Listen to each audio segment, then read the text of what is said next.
আপনাদের সঙ্গে এমন একটা রেসিপি শেয়ার করব যেটা ভাত কিংবা রুটি পরোটার সঙ্গে একদম জমে যাবে। নমস্কার, কেমন আছেন সবাই? আশা করছি সবাই খুব ভালো আছেন, সুস্থ আছেন। মৌসুমী রকমারি রান্নাতে আপনাদেরকে আবারও একবার অনেক অনেক স্বাগত। প্রতিদিনের মতো আজও একটা দুর্দান্ত রেসিপি আপনাদের কাছে নিয়ে চলে এলাম। দুপুরে গরম গরম ভাতের সঙ্গে তো একদম জমে যাবে। তো রেসিপিটা দেখলে বুঝতে পারবেন। সম্পূর্ণ রেসিপিটা দেখার অনুরোধ রইল। আর আজকে আমার এই রেসিপিটা আপনাদের কেমন লাগলো সেটা কিন্তু জানাতে ভুলবেন না। আজকে যদি কেউ প্রথম আমার চ্যানেলে ভিজিট করেন, আপনাদেরকে যদি এই রেসিপির কোনো অংশ ভালো লাগে, অবশ্যই আমার চ্যানেলটা সাবস্ক্রাইব করে পাশে থাকবেন। এইখানে দেখুন আমি একদম দুপুরের গরম গরম ভাত নিয়েছি, আর তার সঙ্গে হাতে মাখা মসুর ডালের রেসিপিটা নিয়ে নিয়েছি, আর সঙ্গে দেখুন লেবু আর পেঁয়াজ নিয়েছি। আমি বলছি গ্যারান্টি দিয়ে, আর কোনো সবজি লাগবে না। এই একটা পদ দিয়েই কিন্তু পুরো এক থালা ভাত নিমিষেই খাওয়া হয়ে যাবে। ভালো করে লেবুটাকে একদম সুন্দর করে নিচুড়ে নিয়েছি। তারপরে দেখুন এইখানে এই মসুর ডালটা নিয়ে তার সঙ্গে কাঁচা লঙ্কা দিয়ে বেশ ভালো করে একদম মেখে নিয়েছি। তারপরে মুখের মধ্যে এই ভাতটা দেওয়ার সঙ্গে সঙ্গেই একদম দুর্দান্ত লাগবে। তো চলুন ঝটপট করে রেসিপিটা শুরু করছি। তো এইখানে দেখুন আমি একটা বাটির পরিমাণ হিসেবে এক বাটি মুসুর ডাল নিয়েছি। তো আপনারা পরিমাণটা অবশ্যই কম বেশি করে নিতে পারেন। তো এইখানে দেখুন মসুর ডালটা নেওয়ার পরে এবার মসুর ডালটাকে খুব ভালো করে ধুয়ে নেব। আর মসুর ডালটা দেখতে পাচ্ছেন একটু বড় সাইজের। তো আমাদের এইখানে মুম্বাইতে এই রকম মসুর ডালটা পাওয়া যায় বেশি, ছোট মসুর ডালটা খুব কম পাওয়া যায়। তো এইখানে আমি সেই জন্য এইখানে মুম্বাইতে যেই মসুর ডালটা পাওয়া যায় সেটাই নিয়েছি। আর খুব ভালো করে একদম ধুয়ে পরিষ্কার করে নিয়েছি।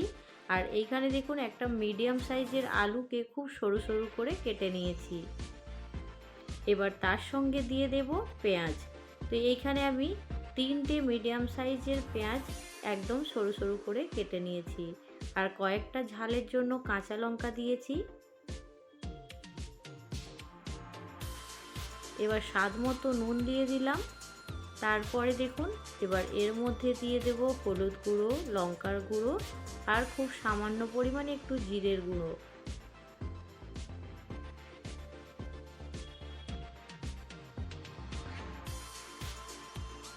লঙ্কার গুঁড়োটা কিন্তু খুব বেশি যাবে না। তো এইখানে হাফ চামচের মতন নিয়েছি, কালারটা সুন্দর আসবে। ঝালের জন্য কিন্তু আমি এইখানে কাঁচা লঙ্কাই দিয়ে দিয়েছি। আর এইখানে দেখুন আমি এখন সর্ষের তেল নিয়েছি। সর্ষের তেলটাকেও দেওয়ার পরে খুব ভালো করে এবার ডালের সঙ্গে খুব ভালো করে মেখে নেব। হাত দিয়ে কমসে কম 2 থেকে 3 মিনিট খুব ভালো করে এইভাবে চকুটে মেখে নিতে হবে। যদি বাড়িতে কোনো দিনও এইভাবে মুসুর ডাল না খাওয়া হয়ে থাকে, তো অবশ্যই একবার ঝটপট করে এইভাবে বানিয়ে দেখুন, আপনাদের ভীষণ ভালো লাগবে।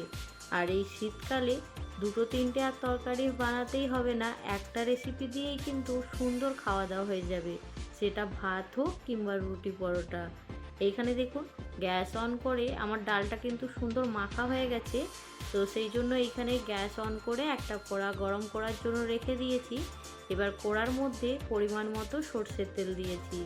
এবার সর্ষের তেলটা দেওয়ার পরে এইখানে দিয়ে দেব জিরের ফোড়ন।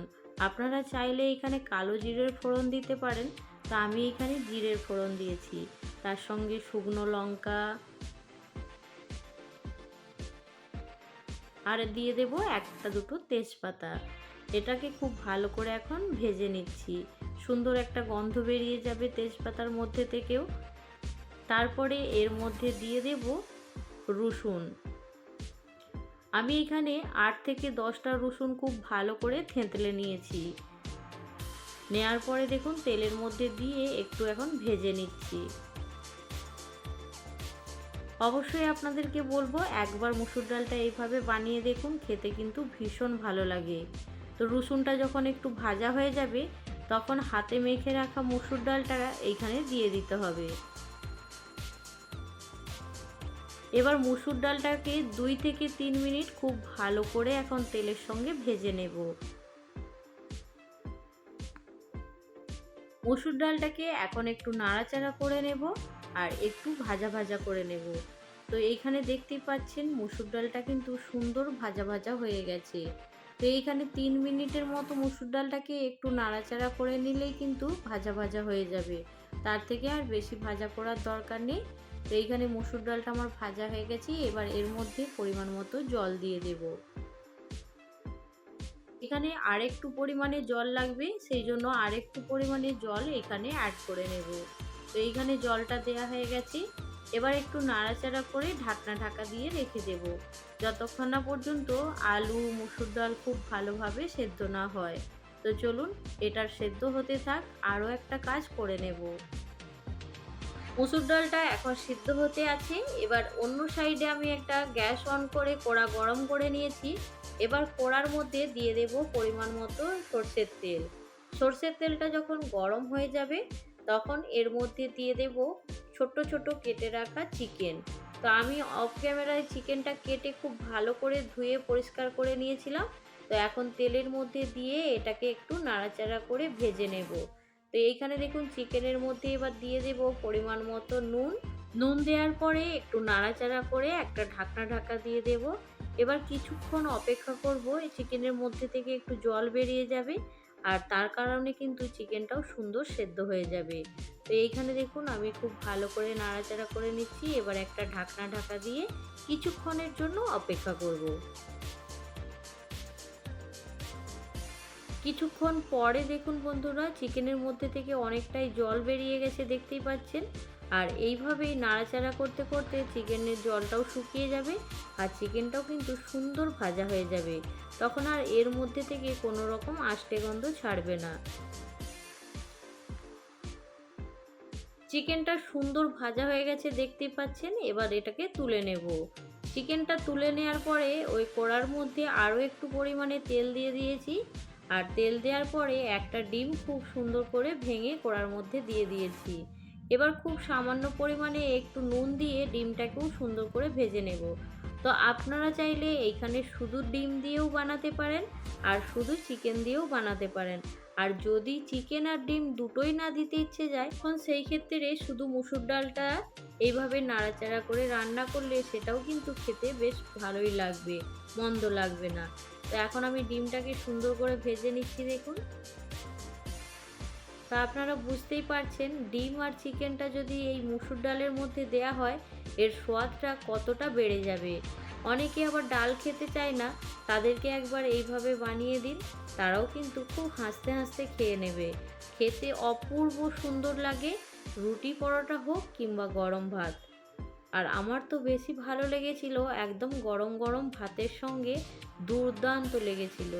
এখানে দেখুন মসুর ডালটা একদম সেদ্ধও হয়ে গেছে। এখানে চিকেন আর ডিমটাকে এখন দিয়ে দেব, দিয়ে খুব ভালো করে মিশিয়ে নেব। ডালটাও কিন্তু সুন্দর সেদ্ধ হয়ে গেছে আর এটা কিন্তু বানাতে খুব বেশি সময়ও লাগবে না। মসুর ডাল কিন্তু খুব তাড়াতাড়ি সেদ্ধ হয়ে যায়। তো এইখানে দেখুন বন্ধুরা আমি চিকেনটা দিয়ে খুব ভালো করে নাড়াচাড়া করে নিয়েছি। এবার ডিমটাকেও এর মধ্যে দিয়ে দেব। সব কিছু মিশিয়ে নেওয়ার পরে এবার খুব ভালো করে একটা ঢাকনা ঢাকা দিয়ে দেব। 2 মিনিট অপেক্ষা করছিলাম, 2 মিনিট পরে এখন ঢাকনাটা খুলে একটু দেখে নিচ্ছি। তো এইখানে আমার কিন্তু হাতে মাখা মুসুর ডাল একদম রেডি হয়ে গেছে। আলুটাও সুন্দর সেদ্ধ হয়ে গেছে আর ডালটাও কিন্তু খুব সুন্দরভাবে সেদ্ধ হয়ে গেছে। তো এইখানে কিন্তু মসুর ডালের রেসিপি আমার কিন্তু একদম রেডি হয়ে গেছে। এবার ওপর থেকে একটু ধনেপাতা কুচি আর তার সঙ্গে চেরা কয়েকটা কাঁচা লঙ্কা দিয়ে দেব।